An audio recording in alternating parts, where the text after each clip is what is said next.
A paz do Senhor, seja bem-vindo, seja bem-vinda a este momento de estudo com a videoaula no canal do professor Álvaro Bruno. Hoje estaremos estudando a lição número 9 do dia 28 de agosto de 2022 da nossa querida CPAD, Casa Publicadora das Assembleias de Deus, Rua Conselheiro Cotegipe 210, onde você pode adquirir Bíblias, estudos bíblicos, livros evangélicos maravilhosos e todo produto para dar de presente para sua mãe, para o seu pai, para sua família. É a Livraria do Povo de Deus. Então, nós estamos estudando o terceiro trimestre de 2022, Imitadores de Cristo, a lição de jovens. Vamos lá? Mas antes eu quero te pedir uma gentileza. Deixa aqui embaixo o seu gostei, se inscreva no canal, compartilhe essa videoaula com o maior número de pessoas para que elas também sejam abençoadas e, por gentileza, incentive outras pessoas também a se inscreverem no canal. Vamos formar uma grande família aqui no canal do professor Álvaro Bruno. Vamos lá, então? Lição número 9, 28 de agosto de 2022. Deixe também aqui embaixo seus comentários. Se você perdeu alguma aula, a playlist está aqui embaixo. Vai lá nas lições anteriores, assista, compartilhe, para você não perder o fio da meada. Vamos lá? Quem segue a Cristo aprende novos valores. Texto principal está em Mateus capítulo 20, verso 26, que diz assim: não será assim entre vós, mas todo aquele que quiser entre vós fazer-se grande, que seja vosso serviçal. Resumo da lição: seguir a Jesus implica uma ruptura com os valores do mundo e uma adesão à santidade de Cristo. Então, ruptura com os valores do mundo. Objetivos: primeiro, mostrar que precisamos ter cuidado com a falsa piedade. Segundo, compreender o que significa uma espiritualidade sadia.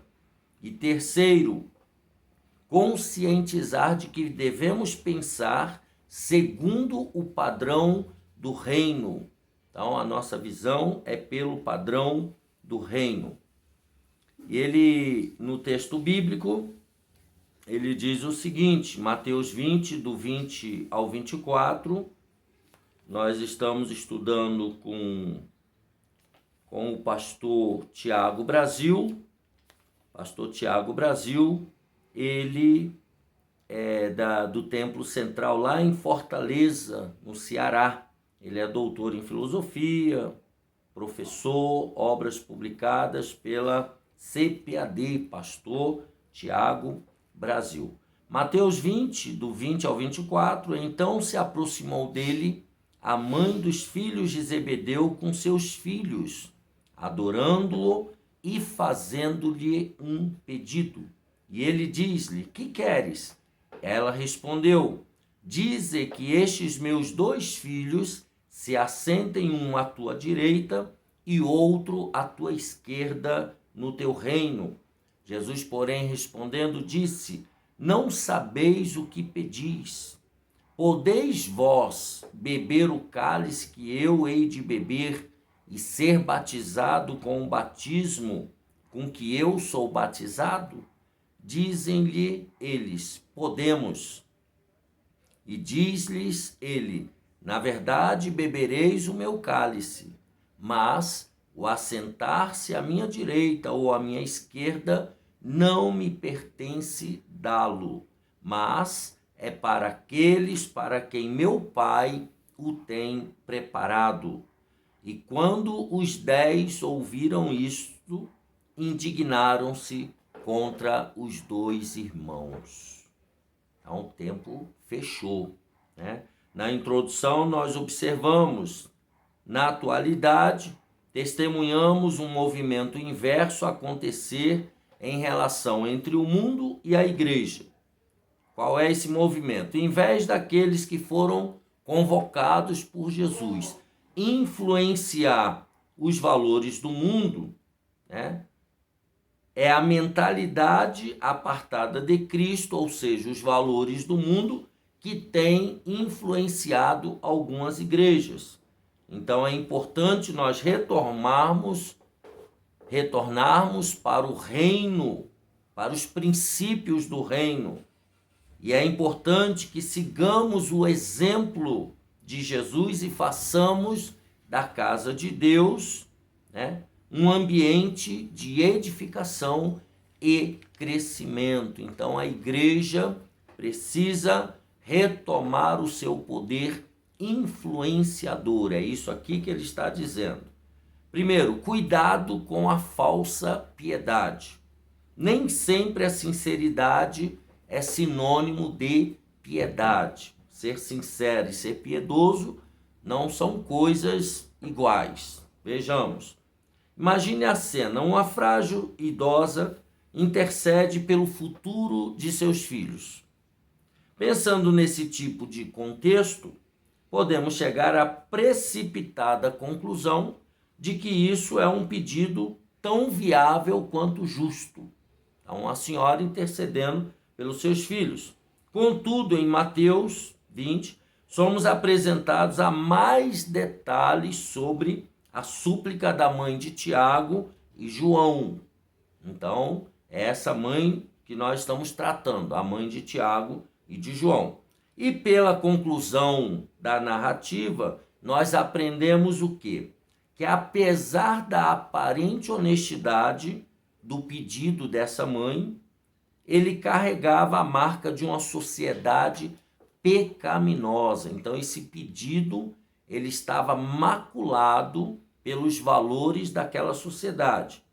Era uma intercessão sincera, feita pela mãe desses meninos, né? Mas mesmo assim não foi acolhida por Jesus, não foi aceita. Esse pedido dela não foi aceito por Jesus.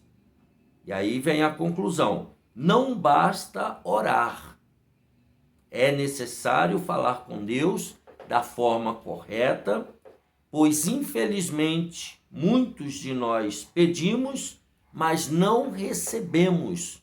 Por quê? Porque nós pedimos mal e, conforme Tiago 4:3, nós pedimos para gastar nos nossos próprios deleites.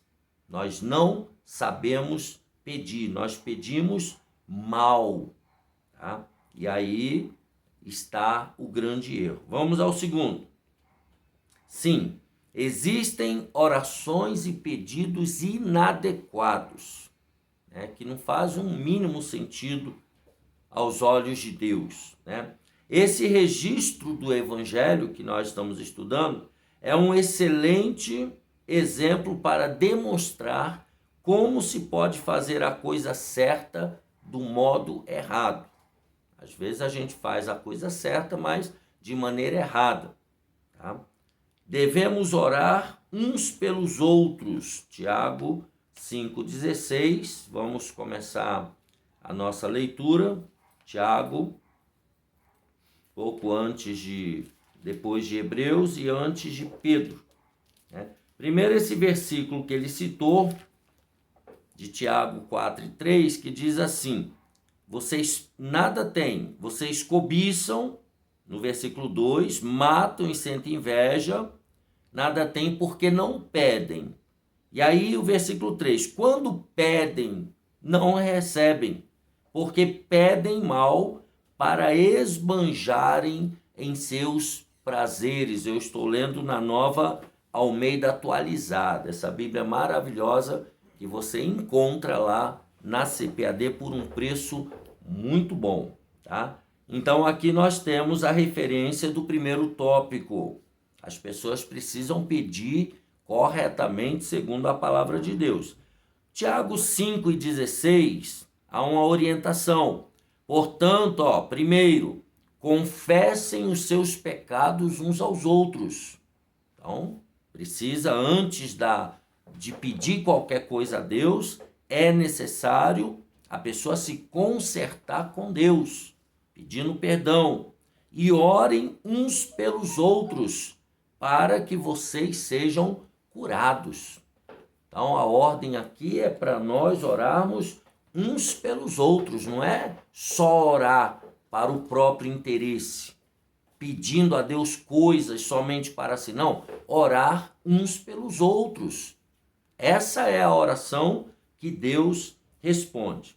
A intercessão por todas as pessoas é uma ordenança bíblica. Todavia, agora vamos àquele motivo. O motivo daquele pedido ao Senhor estava completamente inadequado. E por isso o Senhor repreendeu imediatamente. Deus colocou, através de Jesus, colocou as coisas no seu devido lugar. Ele diz, não, Jesus, porém, respondendo, disse, não sabeis o que pedis. Estava dando uma lição ali para aquela mãe e para aqueles filhos. Vocês não sabem o que vocês estão pedindo. Vocês podem beber o cálice que eu hei de beber e ser batizado com o batismo que eu sou batizado, ou seja, passar por todo aquele sofrimento que Jesus iria passar, né? As humilhações, a cruz, né? Eles estavam preparados para isso? Está lá, é mais ou menos. Então, logo, nós aprendemos que não basta orar, mas é absolutamente necessário ter as motivações corretas ao falar com Deus. Tem que saber o que está falando com Deus. Tem que saber o que está pedindo. Tem que saber, antes de orar, procure olhar a sua motivação. Por que você está pedindo aquilo dali? Para que você quer aquilo dali? E aí você vai descobrir a motivação. É isso que ele está falando aqui. O Senhor jamais responderá a alguma oração que pede algo frontalmente contrário à sua vontade, à vontade de Deus. O caso mais clássico desse tipo de situação é Balaão e sua tentativa de amaldiçoar o povo de Deus. Aqui nós temos a famosa oração contrária. Um profeta contratado para amaldiçoar o povo de Deus. Foi contratado, Balaão foi contratado para lançar maldição, para orar contra o povo de Deus. Olha lá, a partir do versículo 7 ao 12. Diz assim, Números 23. Então Balaão proferiu a palavra e disse, Balaque me fez vir de Arã, o rei de Moabe, dos montes do Oriente. Venha, disse-me ele, e amaldiçoe Jacó. Venha e denuncie Israel, quer dizer, amaldiçoar a nação de Israel. Como posso amaldiçoar a quem Deus não amaldiçoou? Como posso denunciar a quem o Senhor não denunciou? Pois do alto dos rochedos vejo Israel e dos montes o contemplo. Eis que é povo que habita só e não será reputado entre as nações. E aí ele vai falando e ele termina. Será que eu não deveria ter o cuidado de dizer apenas o que o Senhor pôs na minha boca? Aqui Balaão chegando a essa conclusão, que ele foi chamado para profetizar, para abençoar e não para amaldiçoar. Será que nós não estamos, por ora, fazendo alguma oração que, em vez de trazer bênção, vai trazer maldição sobre nós mesmos ou sobre alguém que nós estamos orando? É bom nós fazermos esta avaliação. O número 3, então nós vimos aqui no subtópico 2, existem orações e pedidos inadequados, né? Ou seja, que Deus não vai responder. Não existem favoritismos no reino. No reino de Deus não tem favoritismo. Qual foi o cerne, o centro do problema no pedido não atendido da mãe dos filhos de Zebedeu? Qual foi o problema? A tentativa de garantir algum tipo de favorecimento com repercussão espiritual. Vamos ver Romanos 2:11. Romanos, logo depois de Atos dos Apóstolos, capítulo 2 e o versículo 11. Diz assim: porque para com Deus não há acepção de pessoas. Eu estou lendo na Bíblia de Estudo Pentecostal, a melhor Bíblia de Estudo do Brasil, publicada pela nossa CPAD. É um curso completo de teologia. Então, eles queriam um favorecimento, né, no mundo espiritual, no reino espiritual. Né? O absurdo desse tipo de oração, em primeiro lugar, é a tentativa de desvirtuar a natureza do nosso relacionamento com Deus, com o Eterno. Não precisamos de um, entre aspas, padrinho, que episodicamente faça alguma coisa por nós, pois já somos filhos e filhas do bom Deus. Nós já somos filhos de Deus. Apocalipse, capítulo 2, e o versículo, capítulo 21, verso 7. Capítulo 2, não. Capítulo 21 e o versículo de número 7. Estou lendo na Bíblia de Estudo Pentecostal. Quem vencer herdará todas as coisas, e eu serei seu Deus, e ele será meu filho. Então, quem vencer? Se eu e você continuarmos como filhos de Deus até o fim, se nós vencermos todas as lutas e provas desta vida e entrarmos na eternidade com Deus, nós então seremos filhos e filhas do Deus vivo. Então, nós já somos filhos de Deus, herdeiros de todas as coisas. Nós já somos herdeiros. Nós não vamos herdar, nós já somos herdeiros. Nós só vamos tomar posse definitiva da nossa herança. Romanos 8:17, e se nós somos filhos, somos logo herdeiros.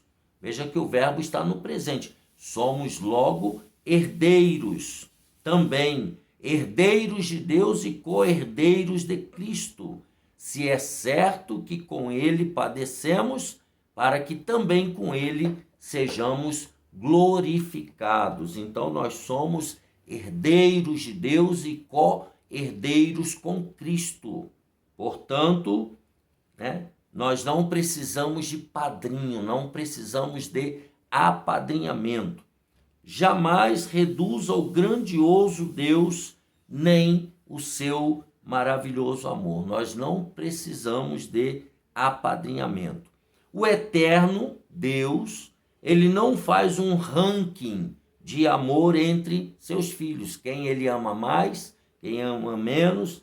Ele simplesmente ama e abençoa com imparcialidade e generosidade.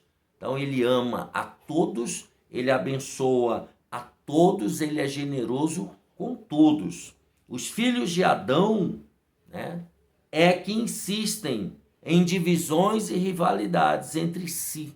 Tá? Os filhos de Adão aqui, ele está tratando da natureza adâmica de todos os homens e mulheres nascidos de Adão e Eva e que ainda não nasceram da água e do Espírito, como Jesus falou com Nicodemos. É necessário nascer de novo, nascer do Espírito Santo de Deus, ser gerado por Deus. É disso que ele está falando. Então, entre os filhos de Adão, né, há essas divisões, mas com a bênção de Deus não existe distinção alguma. Romanos 10:12. Estou na Bíblia de Estudo Pentecostal ainda. Romanos 10:12. Portanto, não há diferença entre judeu e grego, porque um mesmo é o Senhor de todos, rico para com todos os que o invocam. Então não há grego, não há gentio, não há judeu. Deus é rico para com todos. Deus atende a todos sem fazer, conforme nós já lemos, né? Sem fazer acepção de pessoas. O nosso Deus não faz acepção de pessoas. Vejamos Colossenses 3:11. Colossenses 3:11, estou na Bíblia de Estudo Pentecostal, ele diz: onde não há grego nem judeu, circuncisão nem incircuncisão, bárbaro, cita, servo ou livre, mas Cristo é tudo em todos. Cristo é tudo em todos. Ou seja, não há acepção de pessoas. Em Gálatas 3:28, Paulo, escrevendo aos Gálatas, diz o seguinte: nisto não há judeu nem grego, não há servo nem livre, não há macho nem fêmea, porque todos vós sois um em Cristo Jesus. Todos nós, aos olhos de Deus, somos bem-vindos, somos iguais, somos bem tratados. Deus já fez de nós o maior milagre sobre a face da terra. Ele já nos colocou num lugar de honra e salvação. Efésios 2:6. Deus já nos abençoou no seu reino. Efésios 2:6.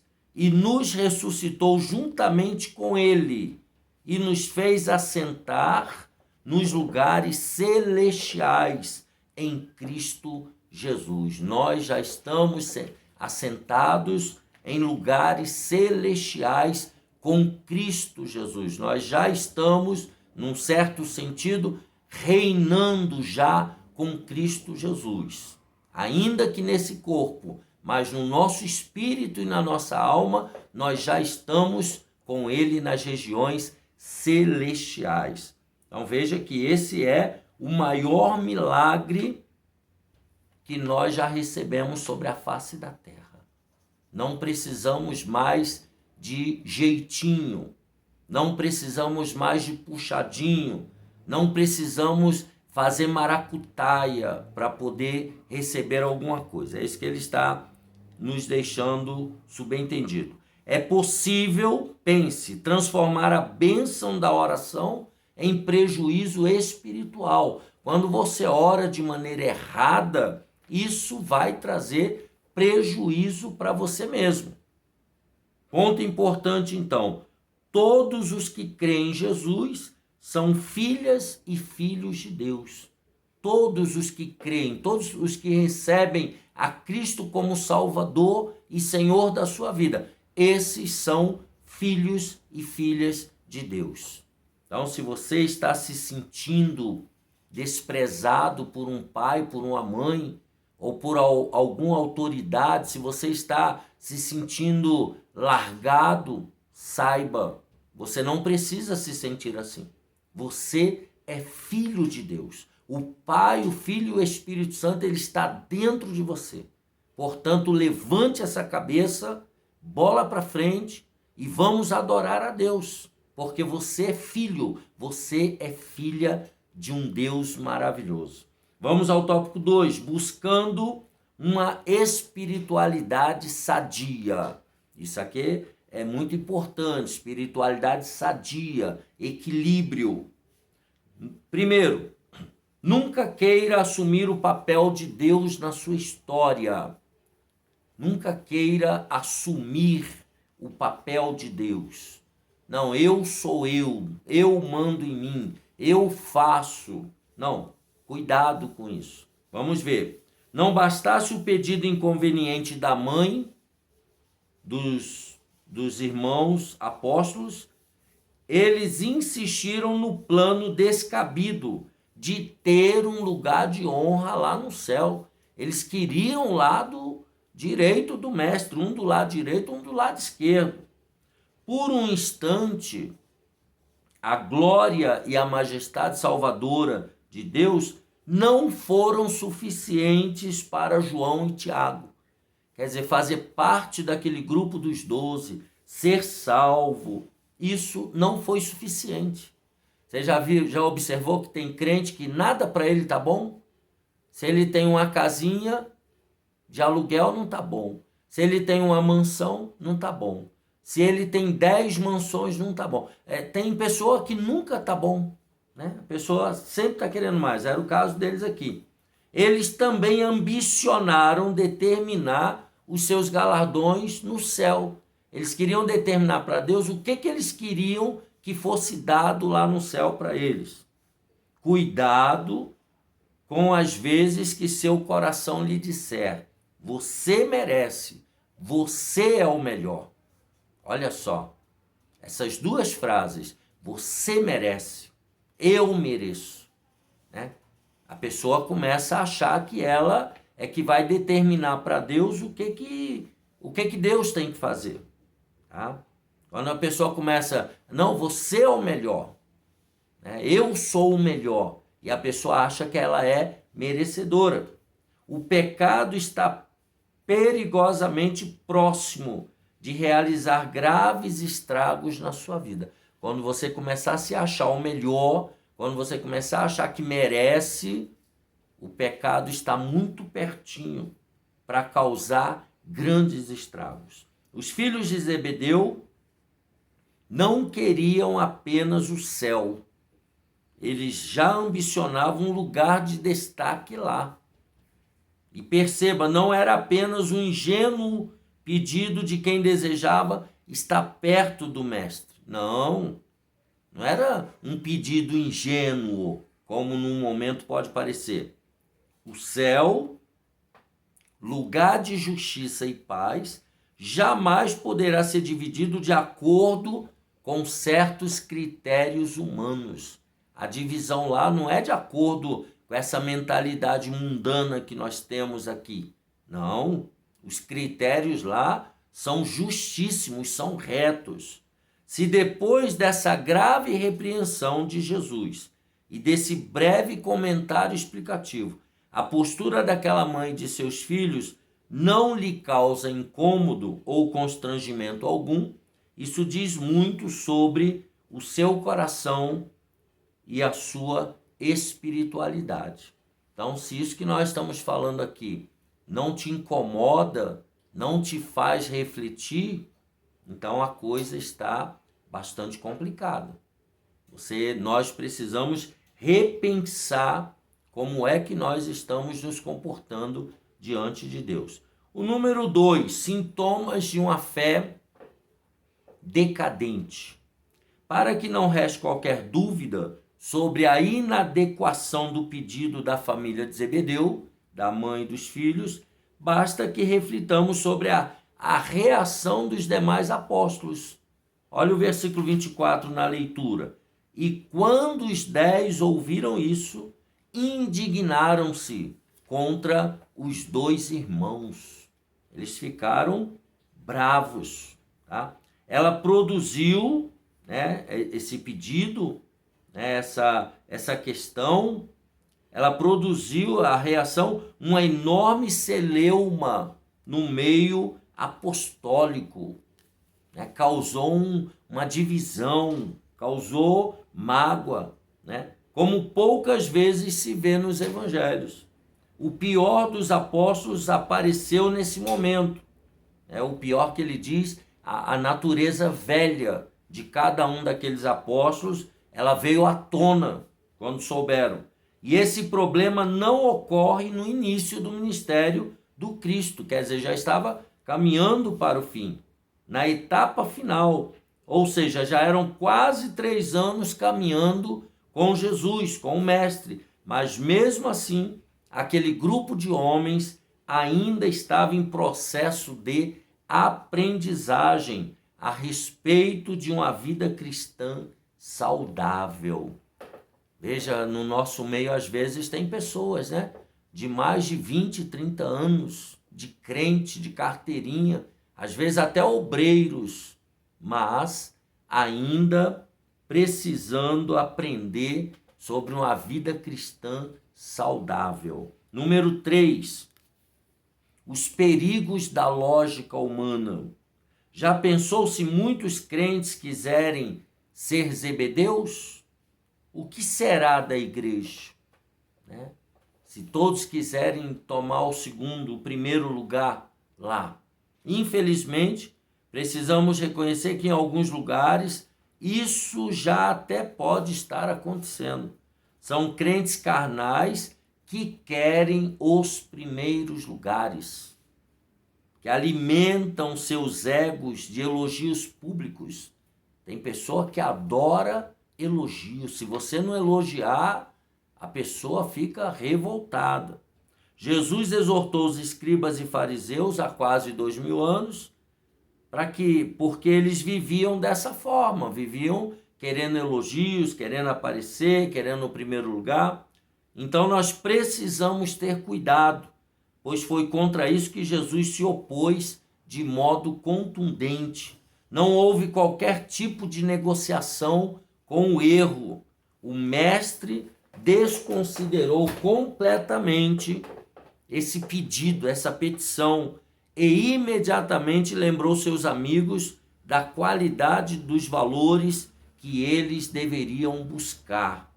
Não pode ser diferente hoje. É tempo de aprender o que significa servir a Deus de maneira sadia, de maneira equilibrada. E aí é para pensar, a igreja não pode ser influenciada pelo pensamento deste mundo. Não podemos comparar e igualar a igreja com essa mentalidade humanista. E o ponto importante é, enquanto o mundo luta por aparências, a igreja deseja amor e justiça. O mundo está querendo aparecer. Está aí Facebook, Twitter, está aí as mídias sociais, as pessoas, Instagram, as pessoas querendo ganhar ibope, ganhar clique, aparecer. Mas a igreja luta por amor e justiça. É isso que nós precisamos continuar lutando. Número 3, pensando segundo o padrão do reino. Então, como é que nós devemos pensar o cristianismo saudável? Primeiro, a lógica do reino é diferente da lógica do mundo.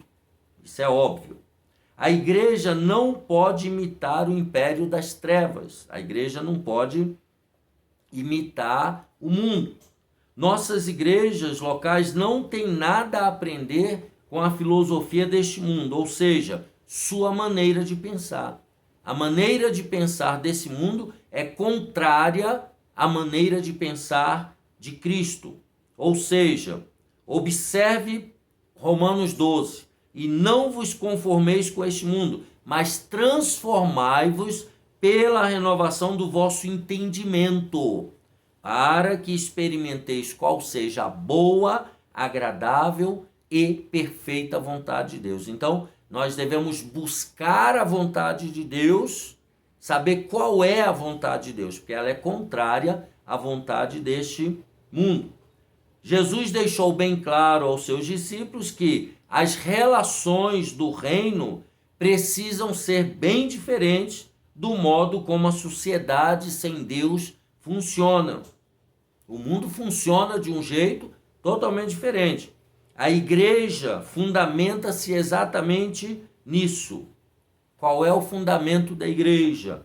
No reconhecimento dos princípios inegociáveis do reino de Deus. Os princípios do reino de Deus, eles são inegociáveis para o cristão equilibrado. Não abra mão da palavra de Deus, não abra mão dos princípios de Deus. Segundo, servos do reino. Nós fazemos parte do reino de Deus. Não há expressão melhor do que esta para definir o que é um líder segundo os padrões do reino de Deus. O que é um líder no reino de Deus? Ele é um servo. Mateus 20, 27. Ele é um servo. Nós somos servos. Vamos ver Mateus 20, 27. Abra aí a sua Bíblia Nova Almeida atualizada para a gente meditar. Mateus 20 e 27. Já estamos caminhando para o final. E quem quiser ser o primeiro entre vocês, que seja servo de vocês. Então essa é a lógica do reino de Deus. Quem quiser ser o primeiro, tem que aprender a servir os outros. Aí você vai ser líder no reino de Deus. Quando você se posicionar como servo. Outros sinônimos possíveis para a tradução de doulos: mordomo, servo e diácono. São os serviçais, são os que trabalham. Quem quiser ser grande deve ser o menor servo entre todos. Percebe-se assim que a honra valorizada por Jesus se estabelece no privilégio de servir os pequeninos de Deus, aqueles que servem os servos de Deus, aqueles que trabalham em prol das ovelhas do Senhor. Esse é o maior no reino de Deus. Número 3, Jesus, um modelo inquestionável a ser seguido. Jesus, ele é o nosso modelo principal e completo. O líder autêntico segue o modelo de gestão deixado por Jesus. Ele se importa com o bem-estar das pessoas e tem uma rotina de serviço para o reino de Deus. Então ele se importa com os outros, ele tem amor pelo próximo, ele entende a dor do outro e ele trabalha para melhorar a vida das pessoas. Estes, os servos, têm imensa alegria quando observam o reino de Deus crescendo na vida das pessoas, quando há evolução na maneira de viver a fé do outro. O trabalho de Cristo não se limitou ao templo, mas o nosso mestre proclamou o reino de Deus a todos, calejou os pés em suas jornadas, se doou ao máximo, a ponto de dormir em meio a uma tempestade ou não conseguir descansar por estar comprometido em orar. Mesmo depois de extenuantes jornadas,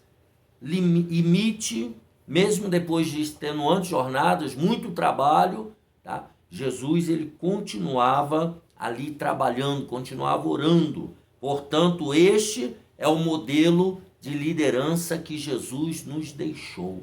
Orar pelo outro, estender a mão, ir em busca das ovelhas perdidas de Deus, daqueles que se desviaram. Esse é o modelo de liderança. É isso que eu e você temos que fazer. Pensando, então, o líder cristão deve viver como servo de Cristo.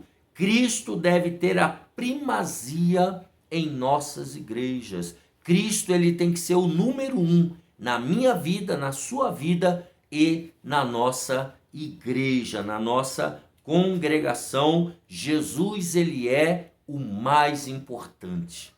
Assim nós terminamos a lição número 9 do dia 28 de agosto de 2022. Deixa aqui embaixo o seu gostei, faça aí seus comentários, um abraço apertado e até a próxima, se Deus quiser.